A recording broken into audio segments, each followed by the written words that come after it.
कलयुग के लक्षण। बड़े घर परिवार नहीं, ज़्यादा पढ़ाई तमीज़ नहीं, महंगी दवाई सेहत नहीं, चंद्रमा छूना है पड़ोसी का पता नहीं, आमदनी ज़्यादा सुकून नहीं, बौद्धिक स्तर ऊंचा भावना नहीं, ज्ञान अच्छा अक्ल नहीं, प्रेम संबंध बहुत पर सच्चा प्यार नहीं, फेसबुक पर दोस्त बहुत अच्छा एक भी नहीं, इंसान बहुत इंसानियत नहीं, घड़ियाँ महंगी समय नहीं, कुटुंब कम हुआ संबंध कम हुए, नींद कम हुई बाल कम हुए, प्रेम कम हुआ, कपड़ा कम हो गए, शर्म कम हुई, लाज लज्जा कम हुई, मर्यादा कम हुई, बच्चे कम हुए, घर में खाना कम हुआ, पुस्तक वाचन कम हुआ, भाई बहन प्रेम कम हुआ, चलना कम हुआ, खुराक कम हुआ, घी मक्खन कम हुआ, तांबे पीतल के बर्तन कम हो गए, सुख चैन कम हुआ, मेहमान कम हुए, सत्य कम हुआ, सभ्यता कम हुई, मन मिलाप और समर्पण कम हुआ, संतान को दोष ना दें, बालक या बालिका को इंग्लिश मीडियम में पढ़ाया, अंग्रेजी बोलना सिखाया, बर्थडे और मैरिज एनिवर्सरी जैसे जीवन के शुभ प्रसंगों को अंग्रेजी कल्चर के अनुसार जीने को ही श्रेष्ठ मानकर माता पिता को मम्मा और डैड कहना सिखाया। जब अंग्रेजी कल्चर से परिपूर्ण बालक या बालिका बड़ा होकर आपको समय नहीं देता, आपकी भावनाओं को नहीं समझता, आपको तुच्छ मानकर जुबान लड़ाता है और आपको बच्चों में कोई संस्कार नज़र नहीं आता, तब घर के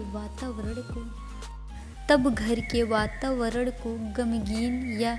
यह बिना या संतान को दोस्त दिए बिना कहीं एकांत में जाकर रो लें, क्योंकि पुत्र या पुत्री की पहली वर्षगांठ से ही भारतीय संस्कारों के बजाय केक कैसे काटा जाता है सिखाने वाले आप ही हैं। हवन कुंड में आहुति कैसे डाली जाए, मंदिर मंत्र पूजा पाठ आदर सत्कार के संस्कार देने के बदले केवल फर्राटेदार अंग्रेजी बोलने को ही अपनी शान समझने वाले आप, बच्चा जब पहली बार घर से बाहर निकला तो उसे प्रणाम आशीर्वाद के बदले बाय बाय कहना सिखाने वाले आप, परीक्षा देने जाते समय बेस्ट ऑफ लक इष्ट देव बड़ों के पैर छूने के बदले कहकर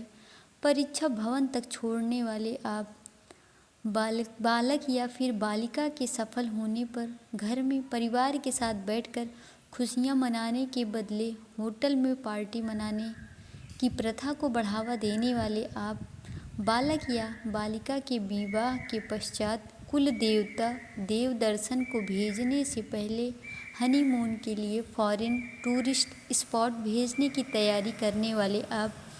ऐसे ही ढेर सारी अंग्रेजी कल्चर को हमने जाने अनजाने स्वीकार कर लिया है। अब तो बड़े बुजुर्ग और श्रेष्ठ के पैर छूने में भी शर्म आती है। गलती किसकी है? मात्र आपकी, माँ बाप की।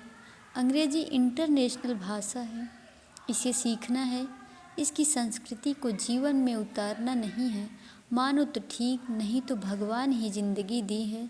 चल रही है, चलती रहेगी। आने वाली जनरेशन बहुत ही घातक सिद्ध होने वाली है। हमारी संस्कृति और सभ्यता विलुप्त होती जा रही है, बच्चे संस्कारहीन होते जा रहे हैं और इसमें मैं भी हूँ।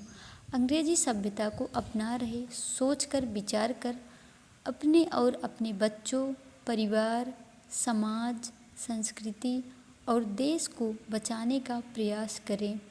हिंदी हमारी राष्ट्र और मातृभाषा है, इसको बढ़ावा दें, बच्चों को जागरूक करें ताकि वह हमारे संस्कृति और सभ्यता से जुड़कर गौरवशाली महसूस कर सकें। ऐसी मैं कामना करती हूँ। सहृदय धन्यवाद।